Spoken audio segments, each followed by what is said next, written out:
The champagne glass trembled just slightly in my hand. It wasn't the alcohol. I'd barely taken a sip. It was the way Elaine, my mother-in-law, leaned forward with that gleam in her eye, her voice ringing clear across the dining room. To 45 years of love, of family, of tradition, and to the Clark family cruise, Santorini, here we come. Everyone clapped. Eric smiled beside me. Chloe wiped a tear. Richard raised his whiskey with pride. And I just sat there, frozen. Because this was the first I'd heard about the cruise. I turned to Eric, trying to keep my voice calm. Did you know about this trip? He gave me a sheepish look. They wanted it to be a surprise. Elaine picked up seamlessly, like this whole thing had been rehearsed. It's something we've dreamed of for years, all of us, sailing through the Mediterranean, reconnecting as a family. She emphasized family, like it meant something specific. My stomach twisted. I swallowed hard. Well, that sounds incredible. When are we going? That's when it happened. Elaine tilted her head, smile still plastered across her lips. Oh, honey, you misunderstood. It's family only. I blinked. Excuse me? Blood family, Richard added, as if that clarified anything. Just us Clarks. My fingers tightened around the stem of the glass. 9 years of marriage, 9 birthdays, 9 Christmases, 2 miscarriages, dozens of Sunday dinners. But I wasn't family. So, Eric goes? I asked, already knowing the answer. Of course, Chloe laughed like it was obvious. He's a Clark. Then, the kicker. Melanie smirked and said it flat out. Madison, don't take it personal. You're just not really a Clark. That word hit harder than I expected. Not really. Eric glanced around, suddenly realizing this might be spiraling. Look, Maddie, it's their anniversary, their trip. I'm sure it's just a misunderstanding. I waited for him to say something else. Anything else. Like, if she doesn't go, I don't go. Or, she is family. But instead, he just sipped his drink. The clink of ice in his glass felt louder than any defense I didn't get. Of course, I said, and I was shocked at how steady my voice sounded. Your celebration, your rules. Elaine beamed, like I had passed a test. Knew you'd understand. And while we're gone, would you mind checking in on the house? The orchids need misting every other day. There it was. I wasn't family, but I was still the help. I smiled, tight, polite, dangerous. Actually, let me help right now, I said, pulling out my phone. Aw, that's so sweet, Elaine said. She's going to set up a house-sitting calendar. But no, I was calling Oceanic Lux Travel. I scrolled to the VIP contact. Hi, yes, Madison Clark here, account 117439. I'd like to cancel a booking. Richard's brow furrowed. What are you doing? The Mediterranean Royal Cruise for 8 guests next month. Yes, I'd like to cancel that. And please issue a full refund back to the card on file. Silence. Complete, pin-dropping, eye-bulging silence. Elaine's voice was the first to crack. That was our cruise. I looked her straight in the eye. No, Elaine, that was my cruise, paid for with the bonus from my job. The one you always call my little computer hobby. Surprise. Elaine's mouth opened and closed like a ventriloquist's puppet whose strings had snapped. That can't be right. The cruise was booked under Richard's name. Sure was, I said, keeping my tone pleasant. Because I listed him as the lead guest. Makes things smoother with older travelers. But check the payment receipt. The card? That was mine. Platinum Amex. Under Madison Clark Marketing Group, LLC. Melanie scoffed. Wait, are you saying you paid for the entire cruise? Yes, I said simply. All $31,450 of it. That included the suites, the private balcony cabins, group excursions, and a champagne welcome basket you apparently didn't notice was labeled Clark Family, courtesy of Madison. Richard's face turned crimson. Elaine reached for her wine like it was the only anchor keeping her from floating into humiliation. Eric just sat there, wide-eyed, stunned. I could see his brain catching up in real time. But, Maddie, why would you do that? Because I loved this family. Because I believed in generosity. Because I thought that maybe if I just kept showing up, kept giving, They'd see me as more than just someone who married the youngest Clark.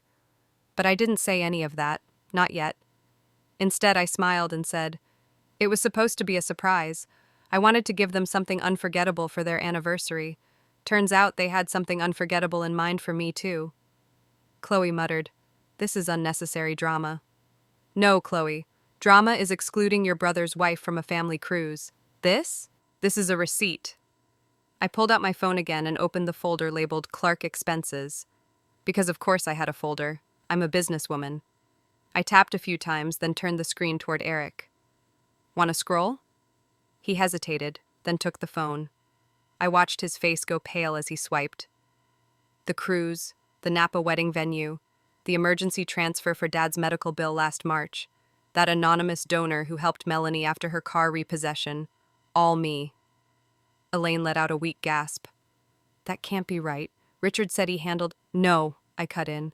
"Richard told you that. Just like he told you his investments were rebounding. I'm sure he meant well, but I'm the one who's been paying off the silent fires while everyone else toasted marshmallows." Eric lowered the phone. "Maddie, why didn't you ever tell me?" "Oh, I tried," I said, and this time my voice wasn't as calm. "You remember? Don't get involved, Maddie.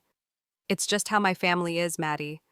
Every time I brought up money, you got defensive, so eventually I just stopped." Elaine's voice cut through, high-pitched and sharp. "You're making a spectacle of this. Over what? One trip?" "One trip?" I repeated. "Elaine, this isn't about a trip. This is about 9 years of sitting at your table and still being treated like I need a name tag. This is about you calling me the outsider when I've been bankrolling your traditions for almost a decade." She started to speak, but I held up my hand. "I didn't say a word when I bought Chloe's bridal shower brunch, or when I footed the bill for that Clark family 4th of July cabin, but I won't be excluded and expected to keep paying. That's not generosity, that's exploitation." Silence. Long, awkward, uncomfortable silence. Then Richard finally spoke, voice low and clipped. "We'll pay you back." I laughed, out loud, a short, sharp sound. "With what, Richard? The retirement fund you already pulled from twice? Elaine's QVC haul? Please." Eric reached for me. "Maddie, please." I stepped back, just enough to breathe. "I don't need repayment. I need recognition. I need boundaries. And I need you all to understand something very clearly." I looked around the room, one face at a time. "I will never pay to be disrespected again." And with that, I turned on my heel and walked out the front door, heels clicking softly against the tile like punctuation marks on a sentence they never saw coming. I didn't cry on the way back to the hotel, not when I handed the valet my keys, not when I walked through the marbled lobby of the Magnolia Grand, not even when the concierge welcomed me back with a glass of sparkling water and called me Mrs. Clark. I smiled, thanked her, and headed straight for the 17th floor. Suite 1712. The honeymoon suite I'd reserved weeks ago, back when I still believed I'd be on that cruise, back when I thought this family might, finally, see me. I closed the door behind me and stood in silence, staring at the glittering skyline. Austin never slept. It pulsed with possibility, unlike the Clark house, which pulsed only with judgment. My phone lit up on the nightstand. 27 missed calls, 8 from Elaine, 4 from Richard, 3 from Melanie, 12 from Eric. I ignored them all. Instead, I changed into a silk robe, poured myself a glass of Prosecco from the minibar, and opened my laptop. I wasn't being dramatic. I was being done. There's a difference. By the time knock came at the door, I already knew it was him. Eric. I let him in without a word. He looked wrecked, shirt untucked, hair tousled, tie stuffed into his pocket like it had tried to strangle him and lost. He dropped onto the velvet armchair like gravity had betrayed him. "Maddie," he said softly, "we need to talk." I stayed by the balcony, arms crossed. "You want to talk now, after 9 years?" He rubbed his hands together. I had no idea. About the money, about the everything. I raised an eyebrow. "No idea that your mother calls me that girl to her bridge club? No idea that your father once told me to sit at the kids' table at Christmas?" He winced. "I thought they were just being them." "That's the problem, Eric. You accepted it, you watched it happen. And when I tried to tell you, you called it drama." He stood and stepped closer. "Please, just tell me how much. the full total, everything you've paid for. I blinked. You really want to know? He nodded. I pulled out my phone, opened my secure finance folder, and handed it to him. Scroll slowly, I warned. It's not just numbers. It's every dinner, every surprise trip, every emergency Venmo to one of your sisters. The down payment for Chloe's second home? That was me. Melanie's fertility treatment deposit? Me. The new roof after last year's storm? Me again. Eric sat down, scrolling in silence. His face paled with every swipe. $243,672, he whispered. In 9 years, I said. Not counting the cruise, that's another 31 grand. He looked up, eyes shining. Why didn't you tell me? I did, I said. But every time you shut me down. Don't interfere. It's just how they are. You made it clear, family meant them. I was just, your +1. His voice cracked. You're my wife, Maddie. Then act like it. He looked gutted. I thought we were fine. I thought you were happy. I was content, I said. Because I loved you. Because I believed that eventually love would be enough. But Eric, love without respect? That's just performance, and I'm done performing. He stood, came closer. I don't want to lose you. I looked him straight in the eye. Then you'd better choose. Choose what? Me, I said quietly. Or them. Because I will no longer live in the middle.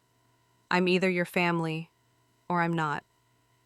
He opened his mouth, then closed it again. The weight of everything, every dollar, every insult, every dinner party where I set the table but was never offered a seat, hung in the air between us like a chandelier swaying in a storm. Finally, he exhaled. I want to fix this. You can't fix this with flowers, Eric. I know. That's why I'm asking. Will you go to counseling with me? And a financial advisor? And maybe I need a therapist to figure out why I let this go on for so long. I stared at him. He looked like a man cracking open for the first time in years. And in that moment, I didn't see the husband who failed me. I saw the husband who might still choose me. The city stretched out beneath us like a tapestry of lights and distant sirens. I stood on the balcony, arms resting on the cold railing, the wind brushing hair from my face like a gentle apology the world never gave. Behind me, I heard Eric pacing inside the suite. His footsteps stopped, started, stopped again. Maddie, he said finally, voice low. I mean it. I'll do the counseling, the financial advisor, whatever it takes. I didn't turn around. I believe you, I said quietly. But that's not all. He stepped out onto the balcony with me. What else is there? I turned to face him. You need to call them. He blinked. Now? Yes, right now, on speaker. He opened his mouth to object, but I raised my hand. This isn't about theatrics. This is about truth. You've spent years letting them treat me like a stranger. If you want me to stay, if you want this marriage to mean something again, then you need to stand beside me, not behind me, not silently, beside me. He hesitated. They're my parents. And I'm your wife. My voice shook, but not from weakness, from holding back years of swallowed words. You promised to forsake all others, remember? That includes emotional leashes tied to people who treat your partner like a second-class citizen. I won't be your wife in name only, Eric. He looked down at his phone like it had grown teeth. You really want me to do this now? I waited 9 years, I said. You can make the call in 9 seconds. He stared at the screen. Then, to my surprise, he dialed. Speaker on. The first ring hadn't finished when Elaine answered. Eric? Thank God. We've been calling you. We need to rebook the cruise before the rates change. Mom, Eric said, steady but firm. Please stop talking. There was silence on the other end. I need you and Dad to listen very carefully, he continued. Madison is my wife, my family, and if you can't treat her with the respect she's more than earned, you won't be seeing either of us again. What? Elaine's voice shrieked like she'd been slapped. You're choosing her over us? I'm choosing my marriage, he said. The marriage I've been neglecting by staying silent while you humiliated her, while you took her money, her generosity, and her presence, and threw her name out of every invitation. This is ridiculous, Richard cut in. You're being manipulated. No, Dad, Eric said. I've been manipulated for years into thinking loyalty to you meant silence toward her. Not anymore. Elaine scoffed. We didn't ask her to pay for anything. No, but you accepted it, Eric snapped. You watched her foot the bill for everything from vacations to medical bills, and then told her she wasn't family. She shouldn't have gone behind our backs, Richard barked. She shouldn't have had to, Eric replied. She tried to talk to me. I didn't listen. That's on me. But now I am. So this is the deal. Until you can apologize to Madison, not performatively, not because you miss her money, but because you finally see her, you won't be seeing us. There was a long pause. Then Elaine said coldly, So that's it? We're cut off? I stepped forward and spoke into the phone. You're not cut off. You're just not entitled. There's a difference. And then I nodded at Eric. He ended the call. He stared at the phone for a moment like it might ring again and wake him from what had just happened. That, he whispered, was terrifying. I let out a breath. That, I said, was overdue. He looked at me then, really looked. Not as someone asking for permission, but as someone ready to rebuild from truth. Can I stay tonight? He asked quietly. Or should I get my own room? I didn't answer right away. I walked inside, grabbed the chilled bottle of Prosecco, poured 2 glasses, and handed him one. You can stay, I said. But tomorrow we start drawing the map from scratch, together, with pens in both our hands. He clinked his glass to mine. To drawing better boundaries, I smiled. To finally being seen. The morning after the call, the suite was quiet. No phone buzzing, no drama, just the sound of the city slowly waking up beyond the glass. Eric was still asleep, half curled under the blanket like a man who'd just survived a war he didn't know he'd been fighting for years. And maybe, in a way, he had. I sat by the window with a notebook in my lap, something I hadn't done in years. Not for business, not for bills, just for me. I wrote down 3 things I needed: respect without asking, love without compromise, peace that didn't come with a price tag. And then I closed it. My phone, for once, was silent. Until it wasn't. One text. Just one. From Melanie. Can I call you? I hesitated. Of all the Clarks, she was the one I expected the least from. But something about the tone, brief, unpolished, no emojis, made me pause. I typed, Go ahead. The phone rang almost instantly. I answered. No small talk, no awkward greetings, just this. I'm sorry for everything. I didn't speak. I wanted to see where she would go next. Melanie exhaled, shaky and real. I thought I was mad at you last night. I told Mom you were dramatic. I told Eric you were ungrateful. But then I sat down and really thought about it, and I realized I was just ashamed. Of what? I asked softly. Of how much you gave, without ever asking anything in return, she said. Of how easy it was for all of us to take and take and take and never once stop to see you, she paused. And of how hard it must have been, sitting at the table, giving us everything, and still being treated like you didn't belong there. My throat tightened. I never hated you, Madison, she continued. I just let them set the rules, and I followed them, and that's on me. There was a long pause. Then she said something I didn't expect. You've always been more of a sister to me than Chloe ever was, and more of a daughter to my parents than any of us deserved. I swallowed hard. You don't have to say that. I need to, she said, because I see it now. You broke the cycle, the pretending, the guilt games, the unspoken debts. You did what none of us had the guts to do, and I'm sorry it had to come at the cost of your dignity, your silence, and your bank account. There it was, recognition, not from obligation, but from awakening. She wasn't calling because she wanted something. She was calling because something inside her had finally cracked, and truth was leaking through. I hope, Melanie said, voice steadying, that one day, if you ever feel ready, we could maybe sit down, just you and me, no parents, no drama, just start again. I smiled.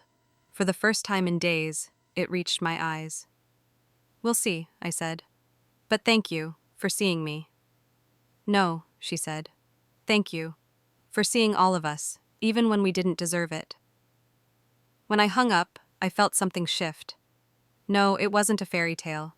There was no big family reunion, no sudden group hug, but it was a crack in the ice, and sometimes that's all it takes to let the light in. 3 months later, we boarded a cruise ship, just the two of us. No fanfare, no coordinated family shirts, no forced group dinners. Just Eric and me, 2 suitcases, and a one-way ticket to somewhere peaceful, for the first time in years, truly peaceful. He booked it this time, every detail, down to the balcony suite that faced west, because he remembered I said I always wanted to watch the sun set over water. And when we stepped into that room, with its cream linens and soft jazz humming through hidden speakers, I didn't cry. I breathed. For the first time in a long, long time. There was no talk about refunds, no talk about what we left behind. Instead, he poured 2 glasses of champagne, handed me one, and said, "To the cruise we chose. Not one we funded out of obligation, not one we were guilted into, one we're both invited to." I clinked my glass against his. To finally being family, in the way that matters. That first night, we sat on the balcony, wrapped in blankets and ocean breeze. The stars felt closer, or maybe I was just finally still enough to notice them. Eric leaned back in his chair and whispered, "You know, I used to think love meant never rocking the boat, just keeping things smooth." I smiled. "Turns out smooth seas never made skilled sailors." He chuckled. "You rocked it, Maddie. You capsized it. And somehow we're still afloat." "Because now we're rowing in the same direction," I said. He reached for my hand. "You ever regret it? Standing up to them?" I shook my head. Not once, not even for a second. Because for the first time, I stood up for myself with you instead of against you. That makes all the difference. A few days into the trip, we sent a postcard to the Clarks, Santorini, white rooftops, blue domes, the cliché shot, but beautiful. Eric wrote it. "Wish you were here," it said, "but only if you truly mean it. With love, Eric and Madison." We never heard back. And that was okay, because healing doesn't always require a full circle reconciliation. Sometimes it's just about choosing who sits at your table moving forward. One evening, on the ship's terrace, an older couple sat beside us during dinner. They asked where we were from, how long we'd been together. Eric answered, "This is Madison, my wife. She's the strongest, most generous person I've ever met, and the best thing that ever happened to my life." He said it without flinching, without looking for approval, just truth, pure and simple. And in that moment, I realized I didn't need an apology from Elaine. I didn't need recognition from Richard or a text from Chloe. I had what mattered, a partner who saw me, who chose me, and who finally stood beside me, not out of guilt, but because he finally understood. Family isn't who shares your blood, it's who shares your burdens, and never makes you carry them alone.